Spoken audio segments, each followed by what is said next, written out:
Hello, everyone, and welcome to this month's edition of the Seekers Forum. I hope you're having a great weekend. Happy Easter, happy Passover. For those of you who are Jewish, this is the season of rising again into new ways of seeing ourselves and the world. And nothing could be more appropriate after 2020 than this season of rising, this season of moving into new ways of being. So I hope you've enjoyed your Easter day. And let's say hello to Jay. Hi, Jay. How are you? Hey, Mark. Doing great. It's always good to be here. Thank you. Thank you. So we're going to be looking this month at right relationship and how it is that the heart can also be wise. What does it mean to balance the heart and the mind in our interpersonal connections?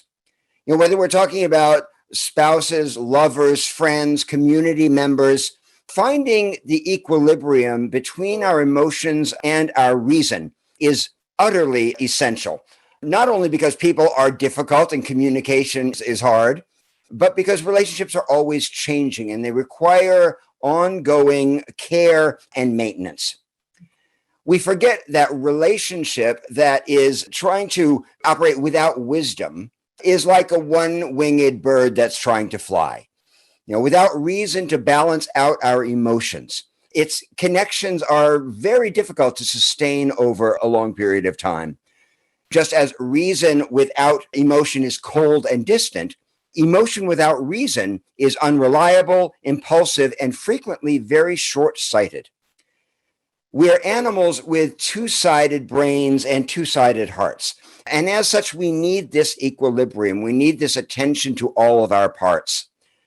This sounds obvious, but it's actually quite often overlooked, largely because our faith in feelings and emotions as the bottom line of how we operate and what we believe wisdom to be has gotten so out of proportion. We've come to privilege feelings over reason to an unhealthy degree. We idealize the heart and we tend to demonize logic in matters of love, affection, and bonding, as if the head were the enemy somehow, while our emotions are our greatest allies. But this is a huge mistake. As it says in the Talmud, the heart is the seat of the mind. One without the other is insufficient, if not dangerous. So how did we come to idealize emotions in this way and abnegate the importance of logic when it comes to forming our relationships? In large part, this is a pendulum swing away from the very negative attitude toward emotions that prevailed until half a century ago. Before the 1970s, the male-dominated sciences gave very little importance to emotions as a topic of serious investigation.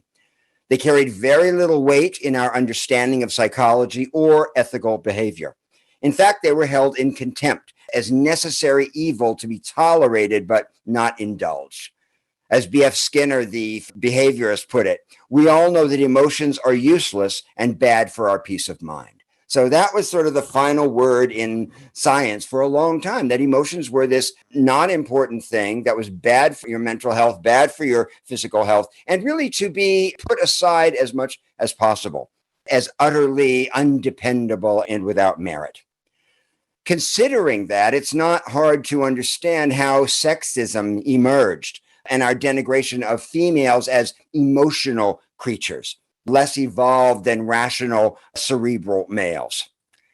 So what happened is that we built an entire civilization around this mistaken idea that emotions are a liability, not only for women, but also for men. It took a woman to turn this around, which is what Carol Gilligan did in the 1970s, the psychologist who developed what she called the ethic of care. And what they discovered is that emotions actually underlie our morality and the way we've developed as ethical beings, not reason. Emotions are the bedrock of our moral compass, you could say. And that ethic of care that Gilligan developed revolutionized our understanding of human life and behavior and relationships, so that relationships became more equity-based, infusing more feminine wisdom into the ideal of relationships. Things began to tilt in the other direction. Men were told to discover our inner feminine, women held us to account. And this reckoning with emotions was important. It was vital and absolutely necessary. But like all good things taken to an extreme, it began to tilt in the other direction and have unforeseen consequences. Culturally, everything became about having your feelings. Trust your feelings, follow your intuition, don't listen to your head, stay with your gut. That's your best guide. The question is it our best guide? That's what we're going to be looking at today.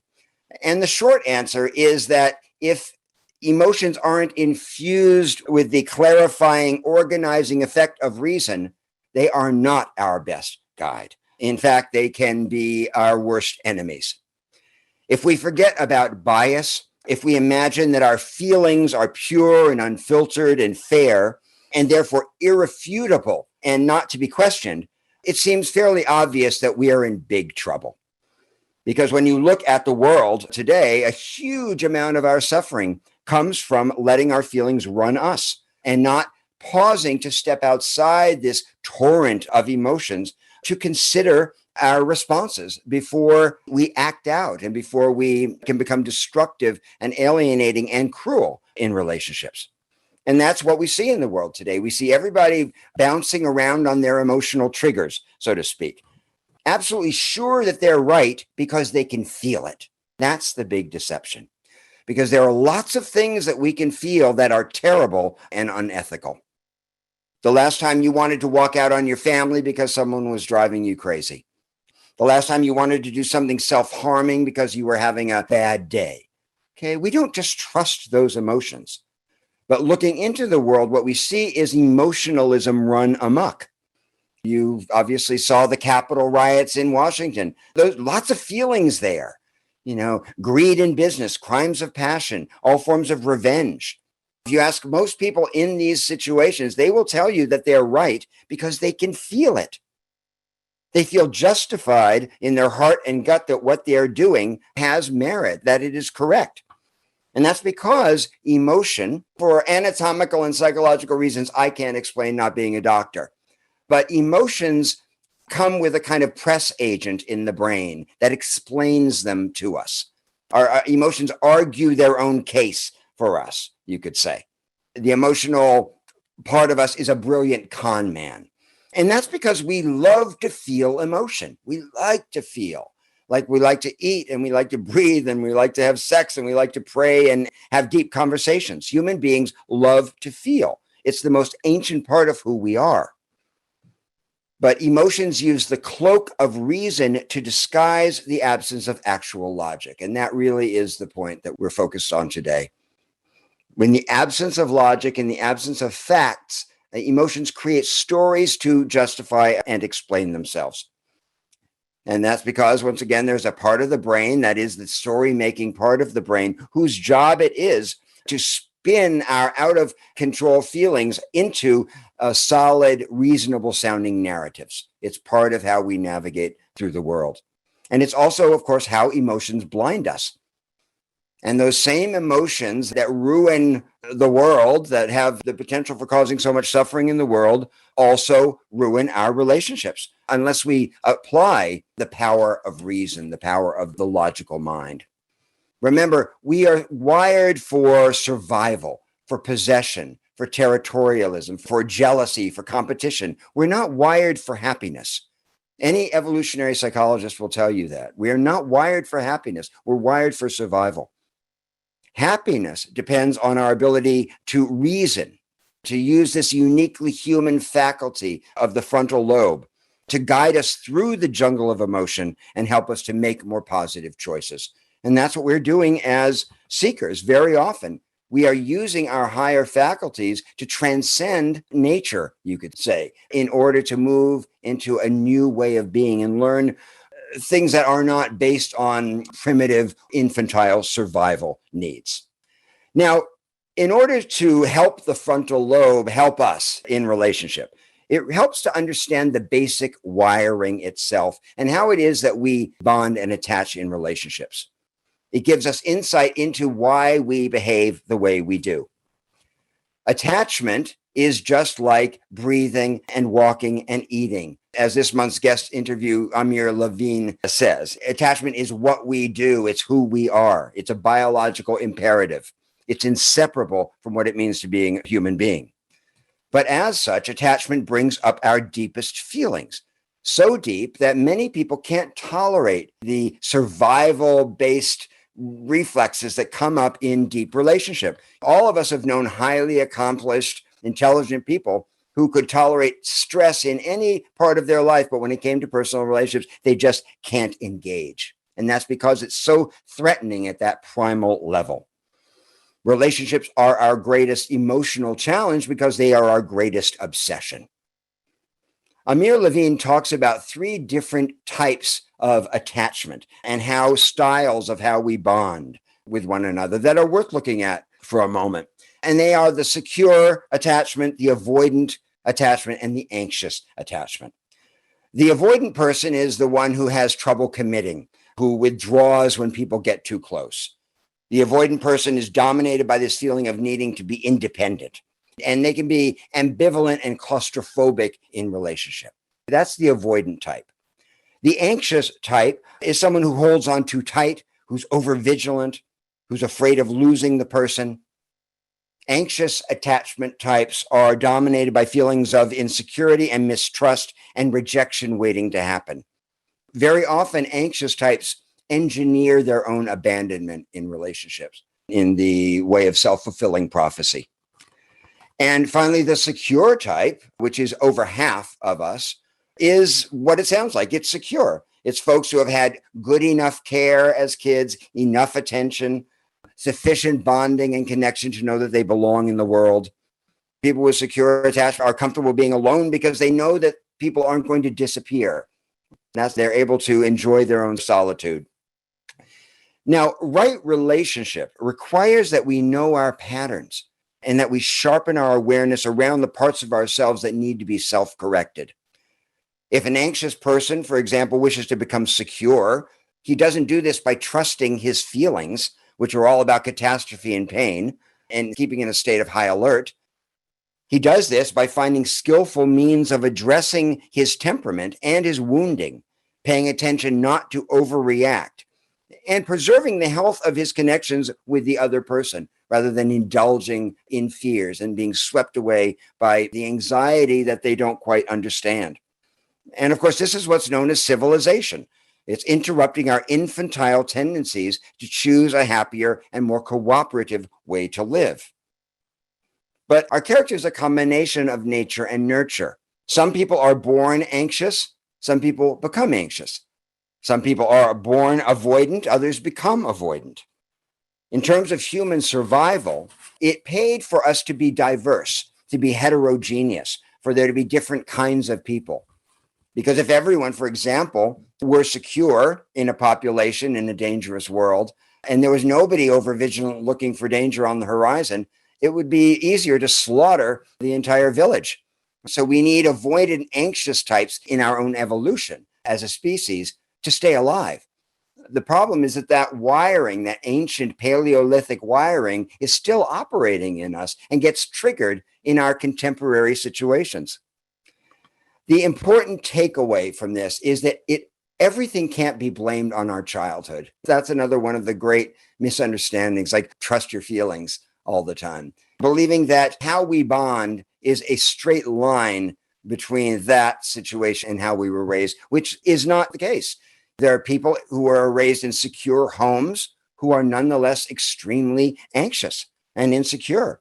And there are folks who were raised in terrible situations who somehow have a balance within themselves. They're able to find their own power, their own poise in the midst of a lot of commotion. That can be temperamental as well as circumstantial.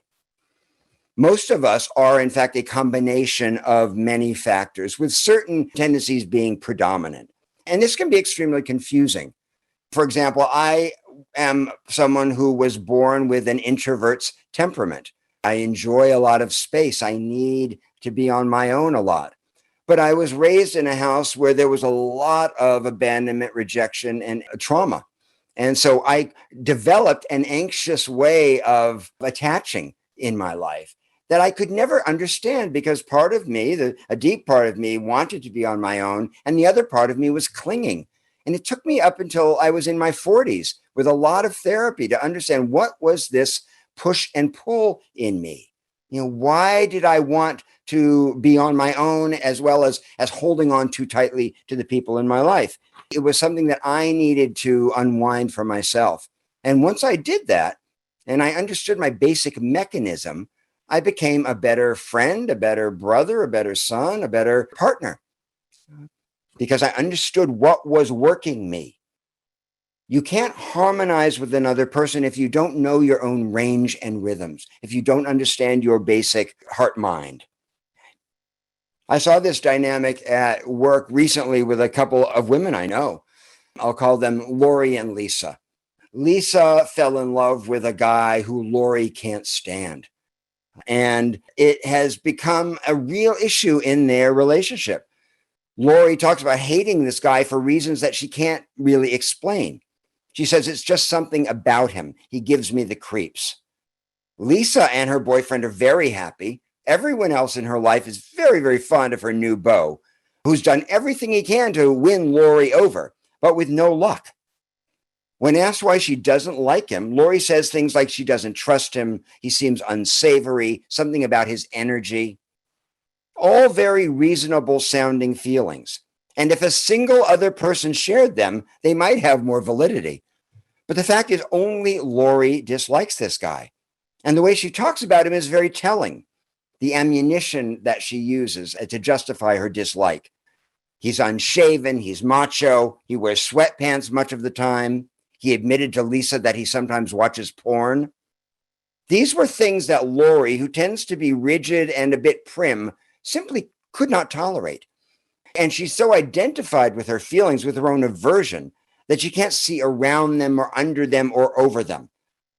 Instead, she just refuses to spend time with Lisa and her boyfriend, which is understandably driving a wedge into their relationship. Now, if Lori were willing to consider the possibility that her feelings about Lisa's boyfriend have very little to do with him and everything to do with her own history, she could make a lot of progress. If she looked at the ways she has been with men in the past, her own protectiveness toward Lisa, her sexual moralism, even her aesthetic, she could bring insight to this situation and distinguish between a bad look and a bad person. She can't make that distinction.